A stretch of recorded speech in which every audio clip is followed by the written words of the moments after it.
Nope, hold it, time out. I think there's a discussion we should be having, and that's on this current trend of toxic productivity and where I fit into it. I mean, I'm a productivity YouTuber, aren't I? Well, does that mean I'm contributing to toxic productivity? I guess in general, what is the purpose of this channel? And that's what I want to clarify for you in this video today, and how I fit into this toxic productivity trend and what I can do to make it better. Hey, my name's Kelly. I'm a father of 6. I am a full-time software engineer at Rescue Time, and I am Dean of Digital Campus at Signum University. And on this channel, I talk about productivity tips for dads. Let's begin by taking a step back and looking at toxic productivity itself in the YouTube space. Now, I guess the whole idea here is that productivity YouTubers, and when I say productivity YouTubers, the three that really come to mind for me are Ali Abdaal, Matt D'Avella, and Thomas Frank. And let me say right from the get-go, I love those three. I've at least interacted personally with Ali Abdaal, and from what I've seen of Matt and Thomas, they are excellent individuals, and so I don't want to make disparaging remarks about them. They're just the epitome of productivity YouTubers for me. So what is toxic productivity? Well, it's this idea, this culture that surrounds productivity YouTubers that says, oh, if you're not always doing something productive, if you're not always producing something with your life, you're wasting your life. You're not doing any good. I both agree and disagree with that sentiment. I don't want to have a fake channel here. You see, we all know those Instagram influencers with photoshopped faces, or kind of like these Instagram destinations where you go and just take a cool picture of yourself doing something awesome, where the other 364 days of the year you live a miserable and completely unappealing life. But you know, that's not what everyone else sees about you. They just see those happy moments, those extreme moments. And I guess this toxic productivity trend is where people are starting to assume, like, hey, you know, all these YouTubers are saying we need to be productive every single moment of our life. We need to be doing something all the time. We need to be making something, doing something. Rah! Ugh! It drives me crazy. We need to take a step back. We need to say, hey, where do I fit into this? I don't want to make anyone feel insecure by watching my channels. I want to help people. If people really want to know how to be more productive, how to be able to produce more, I want to help them because I have some decent skills in time management or things like that. I mean, I have to, having 6 children, being Dean of Digital Campus, and a full-time employee at Rescue Time, and frankly, all the other hobbies that I pursue.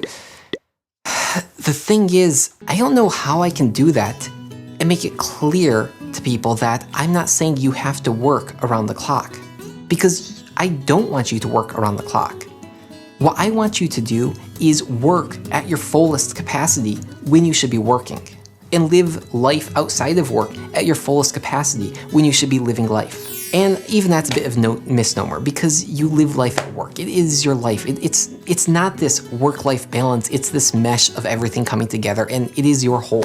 For those of you who don't know, I live in Western New York, and I've worked from home for the past 10 years. I don't have much interaction with coworkers or with, other people in my field outside of through email, through instant messaging, or, video calls. Even so, I find that the American culture pushes me towards a place where I want to always be working. The problem is it's not often genuine work. Now, my family and I, we try to go to Switzerland every 12 to 18 months and stay for about 90 days at a time, the maximum I can go without a visa.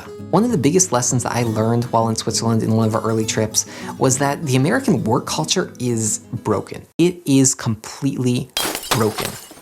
You see, what I found in Switzerland is that, in general, of course, when people go to work, they invest their full in the work. Their attention is completely on work. They're not getting distracted or doing random things. They're putting their whole energy into work.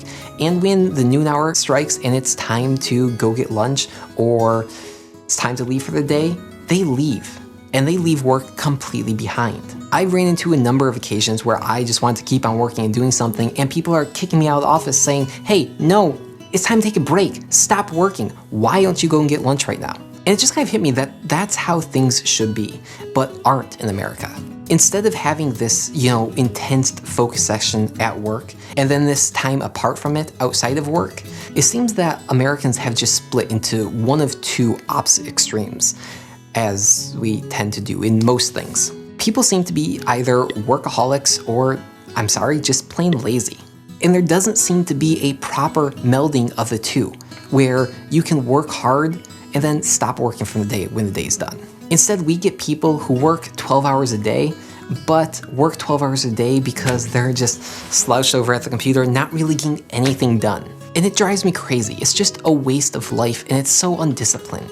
And I think that's what I want this channel to be about, is about helping you become more intentional, to know what you want to do or what you should be doing. And no, just because I talk about productivity doesn't mean I want you to always be working. I don't. I want you to get as much work done as you can in as few hours so that you can do more with your life. Now, I'm blessed. I love the mission behind Rescue Time as well as Signum University, and I'm happy that I can give my working and volunteer hours to those organizations. But I want to do more than that. I want to build relationships with friends and family, and I want to make a difference in this world outside of that. But you know, that can only happen if I place limits on work and say that, hey, no, when this time rolls around, I'm done. And when I say I'm done, that means I'm done. I'm not coming back to it for this day. And that can only happen if I am fully productive and if I'm fully focused while at work. I'm sorry that this video was a bit of a rant, but I really do hope that this hits home to some of you and that you can, understand what I'm trying to do here and maybe make a difference in your life or help me figure out how I can get even more work done in the hours that I've allotted for it. Until next time, bye. We know all of those Instagram, what's it called? And I think that's what this channel, and I think people seem to be either workaholics or, I'm sorry, I wasn't recording. That's helpful.